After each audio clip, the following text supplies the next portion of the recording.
Hello, welcome everyone. Now I'm acting regular night classes. I hope everybody is well. Before starting this class, first of all, I would like to thank the Genius for creating such a beautiful and effective educational platform. At the same time, I would like to thank our known person, talented, and our lovely brother, Supriyo Arjun Chakri, for giving me the opportunity to teach classes on this platform.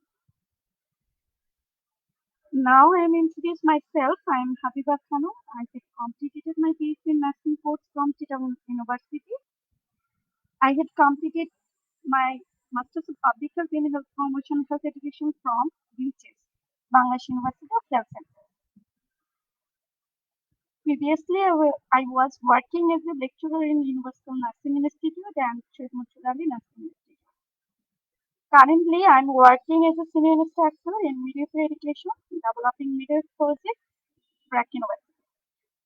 So, starting today's main class, today's class topic is introduced to research. প্রথমত introduction to research ক্লাসটা শুরুর আগে আমি যারা লাইভে join করেছেন এবং যারা লাইভে আছেন তাদের উদ্দেশ্যে আমি একটি কথা বলে শুরু করতে চাচ্ছি যে আমাদের যদি মনোভাবটা এরকম থাকে যে কোনো টপিক বা যে কোনো সাবজেক্ট আমার কাছে খুব কঠিন লাগবে তাহলে কিন্তু সেটা আমার কাছে সবসময় কঠিনই লাগবে। আর যদি আমি মনে করি যে না এই সাবজেক্টটা বা টপিকটা আমার কাছে খুবই সহজ মনে হবে তাহলে ইনশাল্লাহ ওই টপিকসটা এবং ওই সাবজেক্টটা আমার কাছে খুবই সহজ হবে এবং আমি খুব ভালোভাবে সেটাকে আয়ত্ত করতে পারবো এবং ভালো রেজাল্ট করতে পারবো। সেক্ষেত্রে আজকের এই রিসার্চ টপিকটা বা রিসার্চ সাবজেক্টটা অনেকের কাছে মনে হয় একটু কঠিন, কিন্তু ব্যক্তিগতভাবে আমি সাবজেক্টটাকে খুব পছন্দ করি এবং সাবজেক্টটাতে পড়তে এবং কাজ করতেও আমি খুব পছন্দ করি। সেই জন্য আমি এই ক্লাসটা নেওয়ার জন্য খুব ইন্টারেস্ট শো করেছি এবং আমি সেই লোকটা সামলাতে পারলাম না, আমি লাইভে চলে আসলাম। সো আমি চলে আসছি আমাদের মেইন টপিকসে চলে যাব। রিসার্চ শব্দটাকে দেখে মনে হচ্ছে এখানে দুটি ওয়ার্ড আছে, যেটাকে যদি আমরা সিলেবাস করি সেটাকে দেখা যাবে রি এবং search. The word research is divided from the middle of French research, which means to go about seeking. এটা আসলে ফ্রান্সের একটি গবেষণা থেকে একটা শব্দ ছিল, রিসার্চ সেই শব্দ থেকে এসেছে এবং এই শব্দটার অর্থ হচ্ছে কোনো কিছু অনুসন্ধান বা খোঁজার থেকে।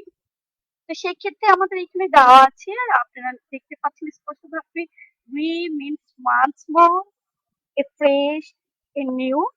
আমরা যে কোনো কিছু করতে বলে গান বা কোনো কিছু বলি যে ওয়ান্স মোর ঠিক একই রকম, যে কোনো কিছু বারবার করা বা দেখা বা খোঁজা। এ ফ্রেশ নতুন কিছু, সতেজ, এ নিউ নতুন কিছু। অথবা যদি আবার এরকম হয় back with return to A previous state, যদি আমরা মনে করি যে প্রিভিয়াস কিছু হয়েছে সেই ব্যাকে যে পিছনে যে সেই অবস্থাটা কিছু সেটাকে দেখা, সেখানে আমরা রি করে খুঁজি।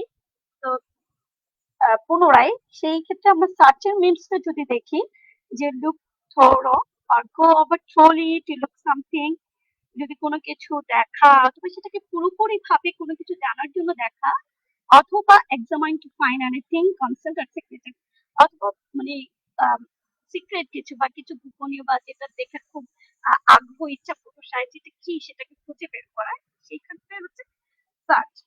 তাহলে রিড এবং সার্চ দুটো শব্দ কি সেটা আমি কিছুটা ধারণা এখান থেকে পেলাম স্লাইড থেকে। তো নেক্সট স্লাইডে দেখি যে হোয়াট ইজ রিসার্চ। আমাদের ভাষায় যদি আমরা বলি রিসার্চ ইজ এ প্রসেস, এটা একটি প্রসেস। রি হচ্ছে আগের মানে পুনরায়, সার্চ হচ্ছে খোঁজা, প্রসেস হচ্ছে স্টেপ বাই স্টেপ বা ফেজের মাধ্যমে, প্রক্রিয়ার মাধ্যমে আমরা যাব। তো যদি একদম রিসার্চ ভাষায় আমার রিসার্চ ফিল্ড থেকে যদি বলি একদম সঠিকভাবে, যে research is a scientific process of investigation and experimentation that involves the systematic collection, analysis, and interpretation of data to answer a certain questions or solve a problem. যদি রিসার্চটাকে আমরা বলি যে রিসার্চ একটি বৈজ্ঞানিক একটি পদ্ধতি, যে পদ্ধতির মাধ্যমে আমরা কোনো তথ্য তদন্ত অথবা পরীক্ষা নিরীক্ষার মাধ্যমে সেই তথ্যটাকে একটি প্রক্রিয়ার মাধ্যমে সংগ্রহণ করা এবং সেই তথ্যটাকে বিশ্লেষণ করা এবং সেই তথ্যটাকে ব্যাখ্যা করে কোনো একটি সুনির্দিষ্ট প্রশ্নের উত্তর খুঁজে বের করা অথবা সমস্যার সমাধান করা, এটাকে আমরা আসলে অ্যাকচুয়ালি বলবো রিসার্চ। এই রিসার্চটাকে কয়েকটি ভাবে আমরা টাইপসে ডিভাইড করি, যেটাকে ক্লাসিফাইড করা হচ্ছে based on the application of the research findings. এক নম্বর হচ্ছে যে application of the research findings, purpose of the research study, mode of inquiry employed. এটাকে যদি এখানে দেখি আমরা অ্যাপ্লিকেশন অফ ফাইন্ডিংস এ আছে দুই ক্যাটাগরিতে, যেটা হচ্ছে basic and applied. Basic research সম্পর্কে আমরা কিছু ধারণা অর্জন করি এবং অ্যাপ্লাইড রিসার্চ যে এই পরের স্লাইডগুলোতে আমরা দেখতে পারবো যে purpose, descriptive, correlation, explanatory, exploratory, evaluation.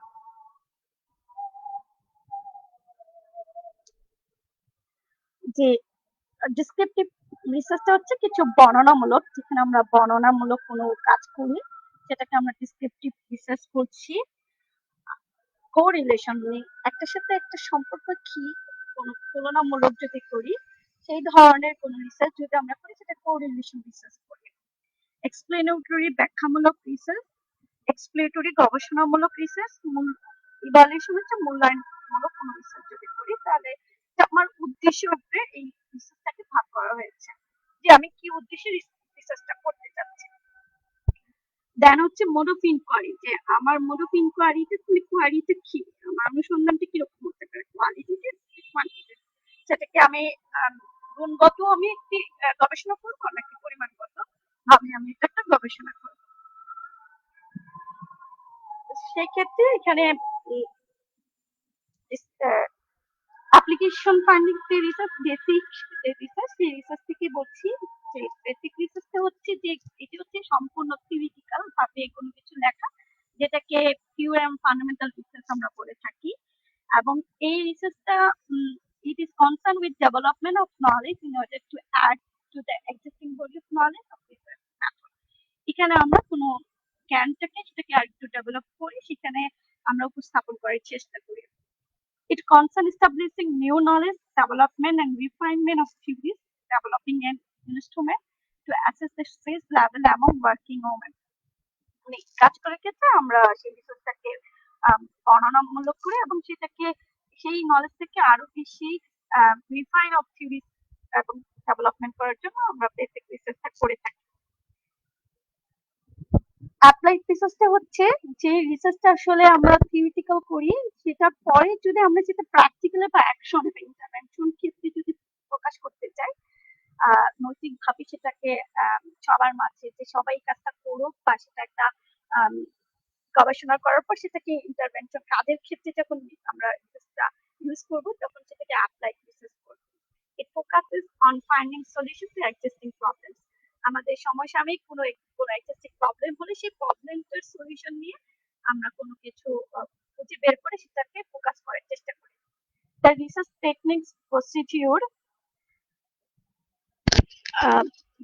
techniques procedure and methods that form the body of research methodology are applied to the collection of information about various aspects of a situation, issue, problem, or phenomenon, so that information obtained can be used for policy development, administration, and understanding of a phenomenon.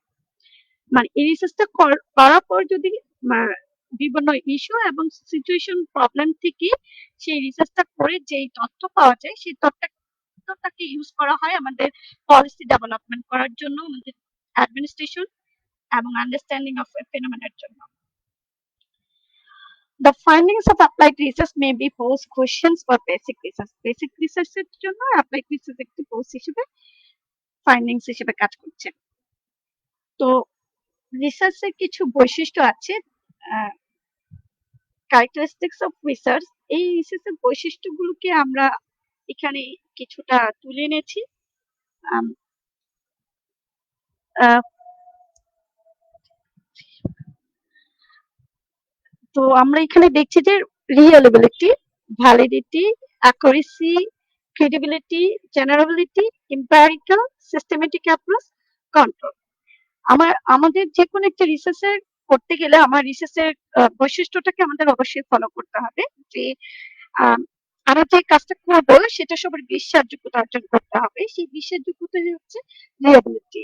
আর বিশ্বাসযোগ্যতা অর্জন করার সাথে সাথে আমাদেরকে রিসার্চটা বৈধতা করতে হবে যে আমি বৈধ কোনো গবেষণা করছি কিনা, এবং সেটা সঠিক হতে হবে। আমি কোনো ভুল তথ্য প্রদান করতে পারবো না গবেষণায়, যার কারণে সেখানে আমার অ্যাকুরেসিটাকে মেনটেন করতে হবে। ক্রিয়েটিবিলিটি থাকতে হবে, জেনারেবিলিটি থাকতে হবে, এবং এম্পিরিক্যাল থাকতে হবে, গবেষণামূলক নিয়ম, সিস্টেমেটিক নিয়ম অনুযায়ী আমাকে উপস্থাপন করতে হবে, এবং নিয়মতান্ত্রিক ভাবে আমাকে কাজগুলো গবেষণাটা করে যেতে হবে। তো রিসার্চ করতে গেলে আমাদের তো নিশ্চয়ই কিছু অবজেক্টিভ রাখা দরকার। তো সেক্ষেত্রে এখানে কিছু অবজেক্টিভস দেওয়া হয়েছে। আমি এখানে পুরো অবজেক্টিভটা সেভাবে পড়বো না, আমি মূল কথাটা বলবো এইভাবে যে আসলে আমরা অবজেক্টিভটা হচ্ছে যে কোনো কিছু অ্যাচিভ করা, যেটা আমি সমসাময়িক কোনো প্রবলেম বা কোনো সমস্যা, কোনো ইস্যু যদি দেখি, তাহলে সেই ইস্যু থেকে আমি সেই মানে থিওরি থেকে, সেই চিন্তা থেকে, বা সে একটা তথ্যটা কিরকম, কেন হচ্ছে, কিসের জন্য হচ্ছে, একটা কিউরিসিটি থেকে কৌতূহল ভেবে আমরা একটি রিসার্চ করি, এবং সেটা আমাদের থিওরিটিক্যাল এবং আমাদের গবেষণামূলক অথবা আমাদের ইনস্টিটিউশনাল হতে পারে। এবং to produce some new knowledge, এই রিসার্চ করতে গেলে দেখা যাবে যে আমরা কিছু কিছু নতুন জ্ঞান অর্জন করি। Research remains the most efficient and reliable source of knowledge, এবং রিসার্চটা অবশ্যই এফিসিয়েন্ট হতে হবে, একটা রিলায়েবল সোর্স থেকে জ্ঞানটা অর্জন করতে হবে, এবং নতুন কিছু আবিষ্কার করব, বা টু ডিসকভার নিউ ইনভেনশনস আর ডিজাইন।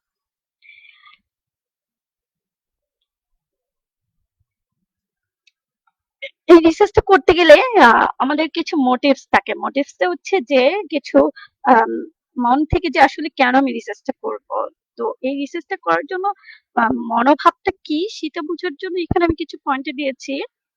সেই পয়েন্ট গুলো হচ্ছে যে to get A degree of promotion.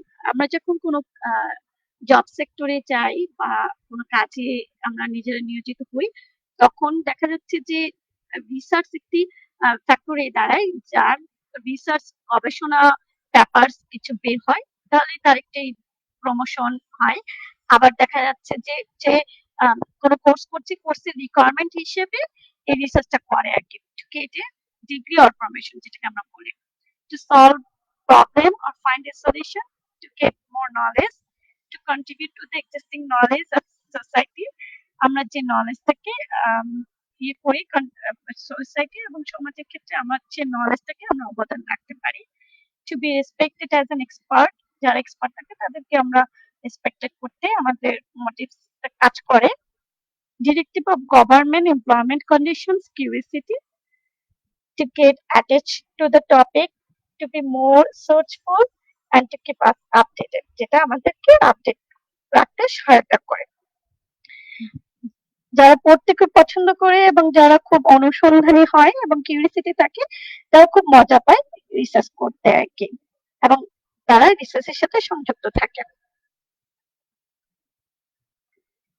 So who conduct research, তো আসলে অ্যাকচুয়ালি রিসার্চ কারা করে এবং কারা আর কি এটার সাথে সংযুক্ত থাকে, সেখানে দেখা যাচ্ছে যে স্টুডেন্টস, যারা স্টুডেন্ট যাদের কোর্স রিকোয়ারমেন্ট হিসাবে থাকে সেই স্টুডেন্টরা করে, প্রফেসররা করে, রিসার্চার যারা গবেষণার সাথে সংযুক্ত রিসার্চ সেন্টার্স গুলোতে, গভর্নমেন্ট গুলোতে, প্র্যাকটিশনার্স হিসেবে যারা আছে তারা, newspaper people, TV networks, market research firms, schools, hospitals,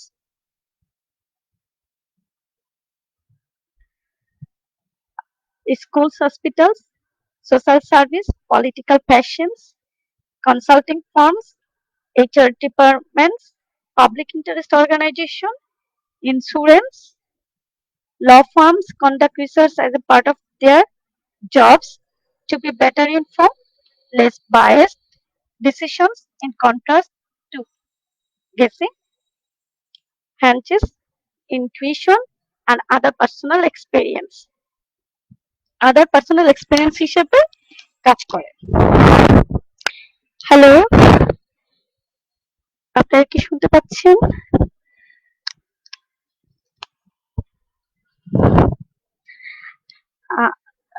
আপনারা কমেন্টস করে যদি আমাকে একটু জানান যে সাউন্ডটা ক্লিয়ার কিনা, আপনি শুনতে পাচ্ছেন কিনা, তাহলে আমার জন্য সুবিধা হবে।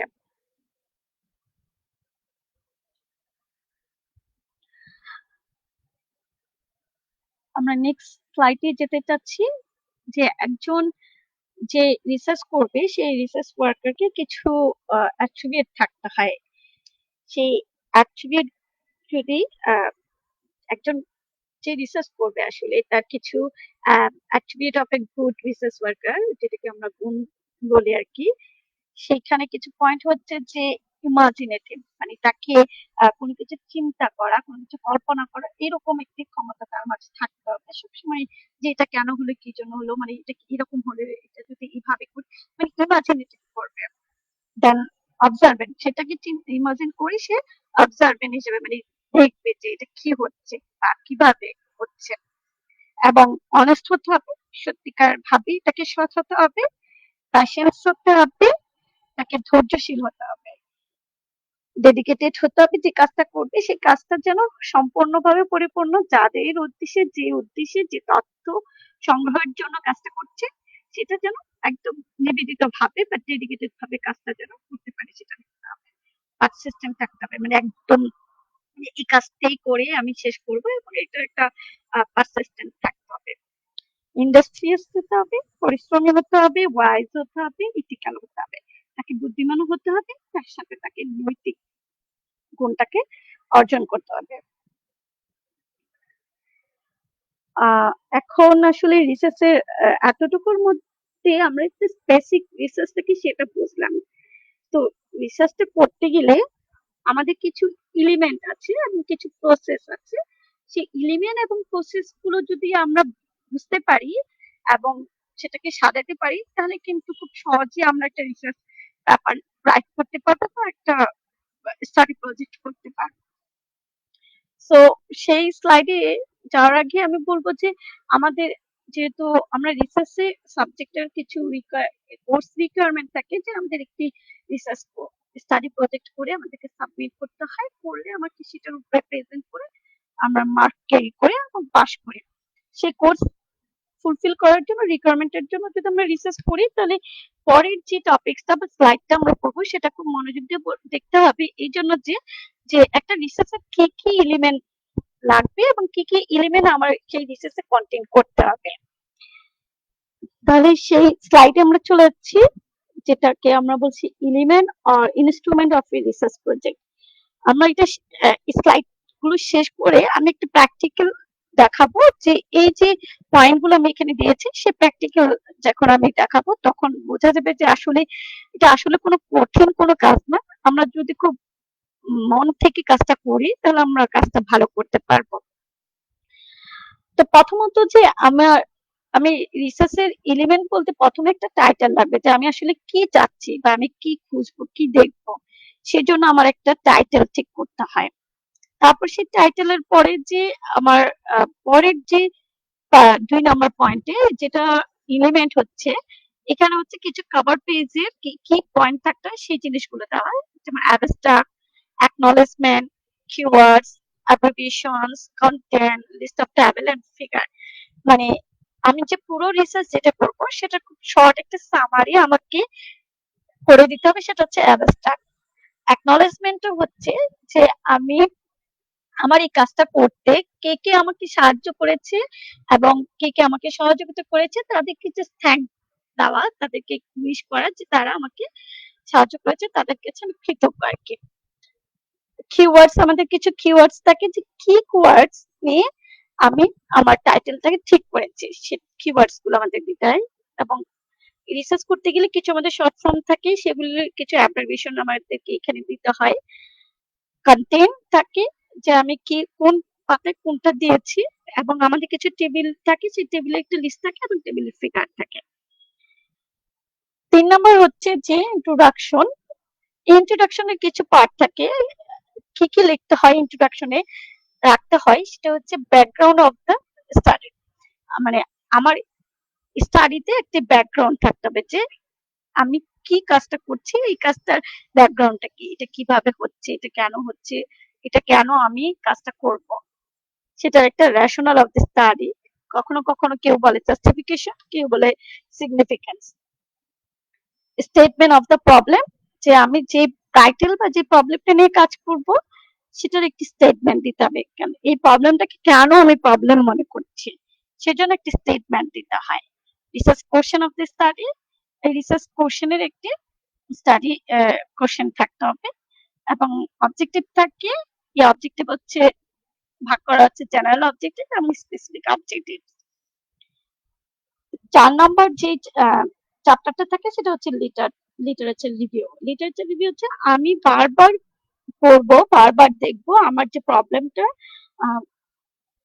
অন্যরা কিরকম করেছে, অন্যরা কিভাবে সেটা খুঁজে বের করেছে, সেটাকে এই লিটারেচার রিভিউটা আমাকে করে দিতে হবে একদম রিসার্চটা শেষ হওয়ার আগ পর্যন্ত। এই 1, 2, 3, 4 এই অংশটুকু আগে আমি সেটা দেখাবো। এখন দেখানোর পর আমি পরের স্লাইডে যাব, যে আমাদের title, abstract, acknowledgement, keywords and abbreviation, contents, list of table figure আমরা কিভাবে একটি পৃষ্ঠায় নেই, সেই জিনিসটা আমরা একটু দেখাবো।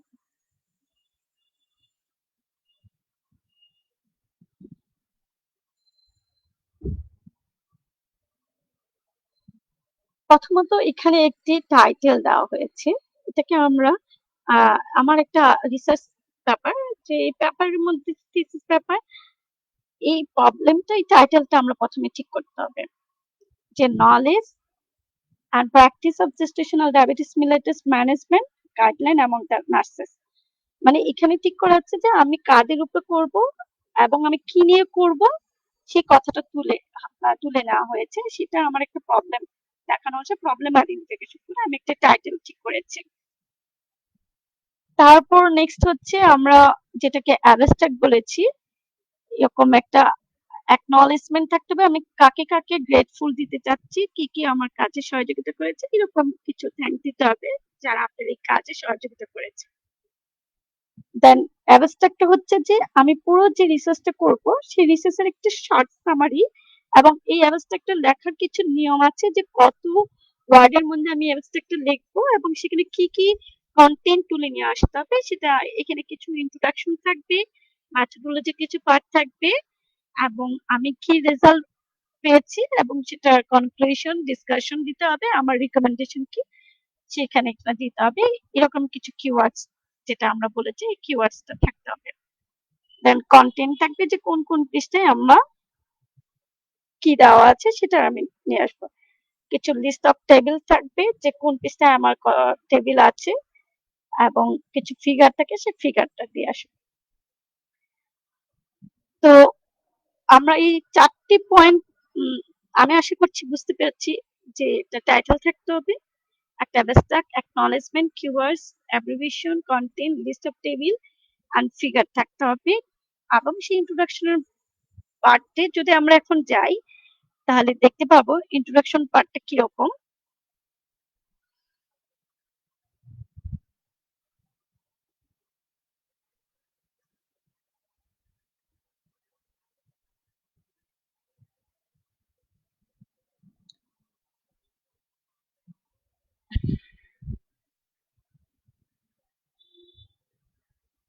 তো ইন্ট্রোডাকশনে প্রথমত একটা ব্যাকগ্রাউন্ড লিখতে হবে, যে ব্যাকগ্রাউন্ড অফ দ্য স্টাডি, যে ব্যাকগ্রাউন্ডটা আমাদের ন্যাশনালি, ইন্টারন্যাশনালি, গ্লোবালি কি কি সমস্যা হচ্ছে এবং আমরা কি দেখতে পাচ্ছি, যে প্রবলেমটা অনুযায়ী আমি থিসিসটা করতে যাচ্ছি বা রিসার্চটা করতে যাচ্ছি, সেটার একটি ব্যাকগ্রাউন্ড চিত্র আমাকে তুলে ধরতে হবে।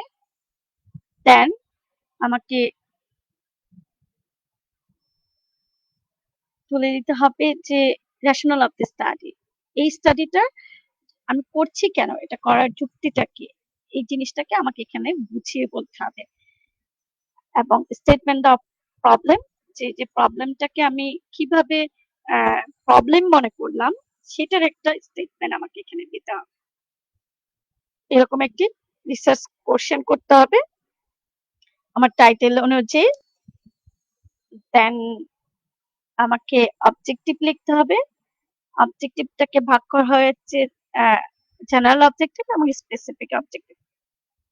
জেনারেল অবজেক্টিভটাকে এক লাইনে লিখতে হবে এবং এই জেনারেল অবজেক্টিভসটাকে আমরা একদম স্পেসিফিক ভেঙে ভেঙে যে কোন নির্দিষ্ট করে জন্য আমরা স্পেসিফিক অবজেক্টিভে আমরা যাবো আর কি। তাহলে আমরা এখানে দেখলাম যে ব্যাকগ্রাউন্ড লিখতে হবে, রেশনাল থাকতে হবে, স্টেটমেন্ট অফ দ্য প্রবলেম থাকতে হবে, রিসার্চ কোশ্চেন থাকতে হবে এবং অবজেক্টিভ থাকতে হবে। পরের চ্যাপ্টারটা থাকতে হবে লিটারেচার রিভিউ। এরকম আমাদের একটা লিটারেচার রিভিউ লিখতে হবে যে আমি কোথায় কোথা থেকে দেখেছি এবং কারা কারা আমার এই প্রবলেমের নিয়ে কাজ করেছে সেগুলির কিছু লিটারেচার রিভিউ তুলে ধরতে হবে। দেন যেটা আমাদের রিসার্চের মূল অংশ, আমার রিসার্চের এলিমেন্টের মূল একটি এলিমেন্ট হচ্ছে ম্যাথোডোলজি বা ম্যাথডস এন্ড ম্যাটেরিয়ালস। আমার ম্যাথডস এন্ড ম্যাটেরিয়ালটা কি রকম হতে হবে, সেই ম্যাথডস এবং ম্যাটেরিয়ালসটা যদি আমরা দেখি কিরকম হয়, সেখানে দেখতে পাচ্ছি যে টাইপ অফ স্টাডি ডিজাইন আমি আমার এই রিসার্চটার টাইপটা কিরকম, টাইপ অফ স্টাডিটা কিরকম, আমি স্টাডিটা কোথায় করব, আমার সেটিং এরিয়াটা কোথায়, স্টাডি এরিয়াটা কোথায়, কাদের উপরে করব, স্টাডি পপুলেশন কে আমার, আমি কাদের উপরে এই রিসার্চটা করব এবং এটা কত সময় ধরে আমি করব, পিরিয়ড অফ স্টাডি, এবং সেই যে পপুলেশন আমরা দেখব সেই পপুলেশনের মধ্যে আমি কতজন পপুলেশন নিয়ে কাজ করব, সেই জন্য আমরা স্যাম্পল সাইজ করতে হবে। স্যাম্পল হচ্ছে পপুলেশন, যেটা স্যাম্পলিং টেকনিক করব আমরা, সেই স্যাম্পল সাইজটাকে আমরা ক্যালকুলেশন করব, যেটাকে আমরা ডিটারমিনেশন অফ স্যাম্পল সাইজ করি। কিছু সূত্র আছে, সূত্রের মাধ্যমে আমার এই স্যাম্পল সাইজটাকে আমি ঠিক করব যে আমি 100 জনের উপরে করব নাকি আমি 200 জনের উপরে করব না 300 জনের উপরে করব, সেটা আমরা ঠিক করব।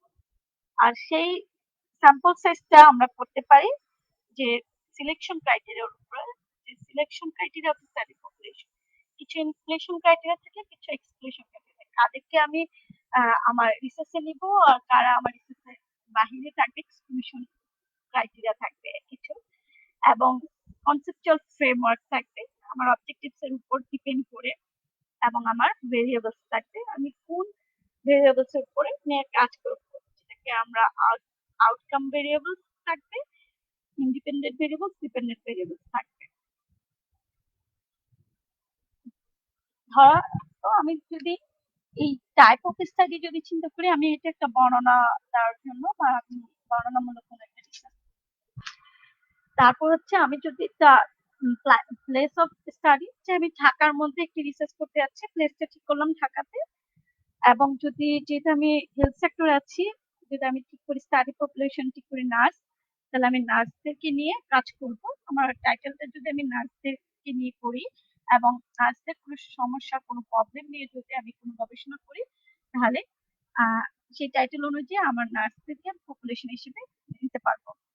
এবং এই পিরিয়ড অফ স্টাডি এটা আমি 6 মাসের জন্য করতে পারি, 1 বছরের জন্য করতে পারি, এবং স্যাম্পল সাইজটা আমি ক্যালকুলেশন করে যে আমি কতজন দিব সেটা আমি ঠিক করে নিতে পারবো।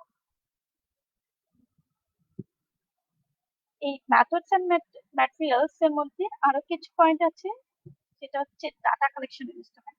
আমি যখন কোনো তথ্য সংগ্রহ করবো, সেই তথ্যের জন্য আমাকে একটি প্রশ্ন তৈরি করতে হবে, যে আমি এই প্রশ্ন তৈরি করে তার কাছ থেকে তথ্যটা সংগ্রহ করবো। করার জন্য আমি একটা প্রি টেস্টিং করব এবং সেই ইনস্ট্রুমেন্টের ভ্যালিডিটি, রিলায়েবিলিটি আমাকে দেখতে হবে যে এটা কতটুকু আমার ভ্যালিডিটি এবং রিলায়েবিলিটি, এবং সেই তথ্যটাকে সংগ্রহ করে ডাটাটাকে ম্যানেজমেন্ট করতে হবে, ডাটাটাকে অ্যানালাইসিস করতে হবে, এবং আমি যে কাজটা করতে যাচ্ছি সেটার একটা ইথিক্যাল কনসিডারেশন থাকতে হবে যে আমি তাদের কাছ থেকে তথ্যটা নিব, তাদেরকে আমাকে সম্পূর্ণ জানিয়ে তাদের কাছ থেকে আমি এই তথ্যগুলো সংগ্রহ করব। তারপর একটি অপারেশনাল ডেফিনিশন থাকবে। তাহলে একটি মেথোডোলজির পার্টে থাকছে type of study, place of study, study population, period of study, sample size and sampling technique, determination of sample size, selection criteria of study population, যেখানে ইনক্লুশন আর এক্সক্লুশন ক্রাইটেরিয়া দেখা হয়, কনসেপচুয়াল একটি framework থাকবে, ভেরিয়েবলস থাকবে, then হচ্ছে data collection instrument থাকবে, pre testing, validity, viability of the instrument, data management, data analysis, ethical consideration, operational definition. ৬ number পয়েন্টে আমরা কি করতে পারবো, এই যে আমরা তথ্যগুলো সংগ্রহ করেছি এই তথ্যগুলোকে আমরা রেজাল্ট করব, যে সেইখানে কিভাবে রেজাল্টে আমরা সেটা প্রকাশ করব, ফলাফলটাকে প্রকাশ করব।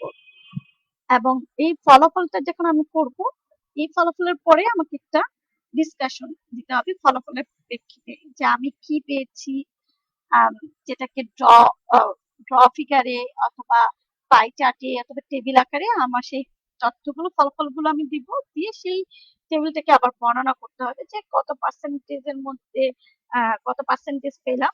এই সংখ্যাগুলো, এই আলোচনাগুলো ডিসকাশনে আমাদেরকে বলতে হবে। তো ডিসকাশন করার পর আমাদের কিছু কনক্লুশন জানতে হবে, এবং কনক্লুশনের পর আমাদের কিছু রিকমেন্ডেশন থাকতে পারে, আমি কেন এই রিসার্চটা করার পর কি পেয়েছি, পাওয়ার পর আমি কি রিকমেন্ডেশন করতে চাই, এবং এই কাজটার কি লিমিটেশন আছে এবং ভবিষ্যতে কি লিমিটেশন আছে, ভবিষ্যতে জন্য আমার কি রিকমেন্ডেশন থাকে, যদি এটা পরিবর্তন হয় তাহলে এটা ইফেক্টিভ হবে বা এই গবেষণাটা খুব ভালো কাজ করবে। এই জিনিসগুলো রিকমেন্ডেশনে বলা হয়, এবং লিমিটেশন কাজটা করতে যে কি কি লিমিটেশন আছে এবং কি কি লিমিটেশন ফেস করতে হয়েছে সেই কথাগুলো এখানে তোলা। আমি এই রেফারেন্সেস বলবো, যে রেফারেন্স হচ্ছে আমরা যে এতগুলো লিটারেচার রিভিউ দেখবো এবং কোন জায়গা থেকে কি কি তথ্য আমি সংগ্রহ করেছি সেটা কি বিশেষ যোগ্যতা অর্জন করার জন্য, বৈধতা অর্জন করার জন্য আমি সেই রেফারেন্স গুলো আমার থিসিসে বা আমার রিসার্চে দিতে হবে, যে আমি এই রেফারেন্স থেকে আমি পয়েন্টটা নিয়েছি এবং এটা তারা গবেষণা করেছে এবং তাদের গবেষণাটা আমি পড়েছি, পড়ে তাদের এই গবেষণা থেকে আমি এই পয়েন্টটা নিয়েছি, সেই রেফারেন্সটা আমাকে দিতে হবে।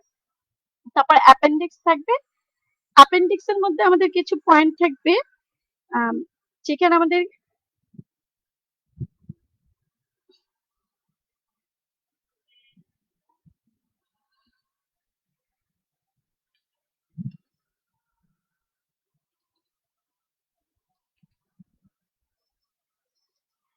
যে অ্যাপেন্ডিক্স কিছু দিতে হবে, সেখানে আমাদের গ্র্যান্ড চার্ট, যেটাকে বলবো স্টাডি প্ল্যান, যে আমি কোন মাসে কোন কাজটা করব এবং কোন মাসে আমি কোন তথ্যটা সংগ্রহ করব, সেইটা অনুযায়ী আমাকে একটি স্টাডি প্ল্যান করতে হবে, রিসার্চ স্টাডি প্ল্যান অথবা আমার ওয়ার্ক প্ল্যান, অনেকে গ্র্যান্ড চার্টও বলে সেটাকে। তারপর আমার একটা বাংলা এবং ইংলিশ কনসেন্ট ফর্ম থাকতে হবে এবং বাংলা এবং ইংলিশ কোশ্চেনিয়ার থাকতে হবে। অ্যাপেন্ডিক্স এর মধ্যে আমরা এই তথ্যগুলো দেব। তো এখন আমরা প্র্যাকটিক্যালি যদি দেখি, যে লিটারেচার রিভিউ পর্যন্ত দেখলাম, তারপর ম্যাথোডোলজিতে যদি যাই, দেখা যাচ্ছে এরকম একটা স্টাডি ডিজাইন লিখতে হয়, যে study design was descriptive type of cross sectional study. তারপর একটি স্টাডি এরিয়া দিতে হয়, যে আমি স্টাডিটা কোথায় কন্ডাক্ট করছি, যদি ঢাকা মেডিকেল হসপিটালে করি তাহলে ঢাকা মেডিকেল হসপিটাল আমাকে দিতে হবে। দেন একটি স্টাডি পপুলেশন থাকতে হবে, যে টার্গেট পপুলেশন, যে আমি কাদেরকে নিয়ে কাজ করব। দেন স্টাডি পিরিয়ড থাকতে হবে, যে স্টাডি পিরিয়ডটা আমি কত দিনের জন্য করব, যে এটা 1 বছরের জন্য করব, আমাকে 6 মাসের জন্য করব না 3 বছর, এরকম আমাকে একটা স্টাডি পিরিয়ড দিতে হবে। তারপর স্যাম্পল এন্ড স্যাম্পলিং টেকনিক লিখতে হবে, সেটা ডিটারমিনেশন অফ স্যাম্পল শেষ করে এরকম একটা ক্যালকুলেশন করে বের করতে, যে আমি টোটাল কতজন পপুলেশন উপরে কাজটা করতে চাচ্ছি। এরকম কিছু ইনক্লুশন ক্রাইটেরিয়া থাকে এবং কিছু এক্সক্লুশন ক্রাইটেরিয়া থাকে।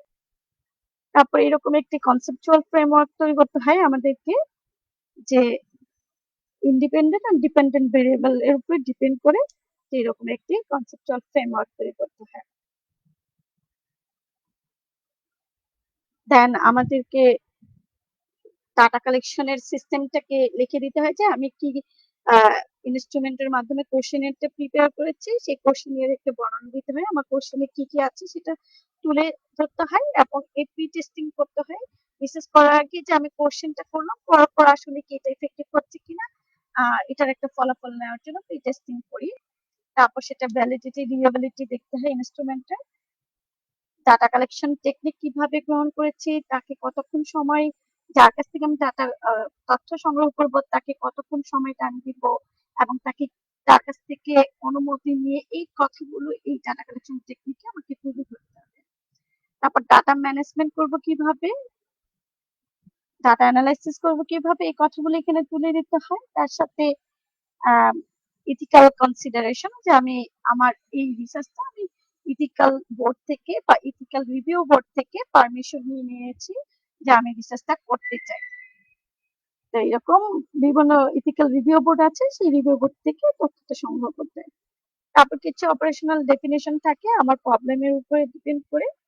তারপর রেজাল্ট করতে হয়, রেজাল্টটা আমরা এইভাবে টেবিল ফর্মে অথবা পিকচার ফর্মে, ফিগার ফর্মে আমরা সেটাকে শো করতে পারি। রেজাল্টের পর আমাদের ডিসকাশন লিখতে হয়। এরকম আমার রিসার্চটা আমি কি রকম করছি তার উপরে আমার রেজাল্টটা যত বড় হবে, যদি আমি অ্যাসোসিয়েশন দেখি কোরিলেশন করে সেভাবে। তারপর আমাদের ডিসকাশন করতে হয়। এরকম ডিসকাশন লেখার শেষে আমাদের কিছু কনক্লুশন টানতে হয় যে এই রিসার্চ থেকে আমি কি কি মূল পয়েন্ট পেয়েছি আর কি, সেটার উপরে আমার কিছু রিকমেন্ডেশন থাকে। তারপর আমার কিছু লিমিটেশন, আমার এই স্টাডি করতে যে কি কি লিমিটেশন ছিল সেটাকে আমাকে তুলে ধরতে হয়, এরকম আমাকে রেফারেন্স দিয়ে দিতে হবে। দেন আমাদের ওয়ার্ক প্ল্যান দিতে হয় আমাদের অ্যাপেন্ডিক্সে।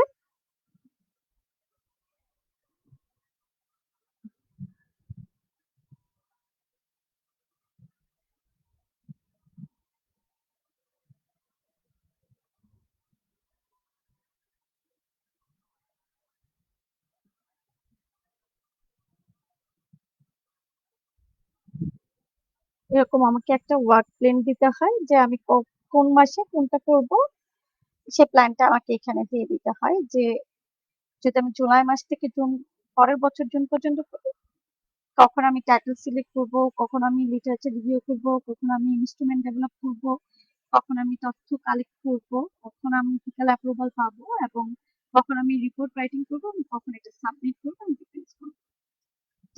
এরকম কাজগুলো আমাদেরকে শেষ করে নিতে হয়। তারপর আমাদের কিছু বাংলা কনসেন্ট ফর্ম সম্মতিপত্র তৈরি করতে হয়, ইংলিশে একটা সম্মতিপত্র তুলতে হয়, তারপর কিছু কোশ্চেন নিয়ে আমাদেরকে তৈরি করতে হয়, যেটাকে আমরা এতক্ষণ বললাম যে এলিমেন্টস অফ রিসার্চ প্রজেক্ট।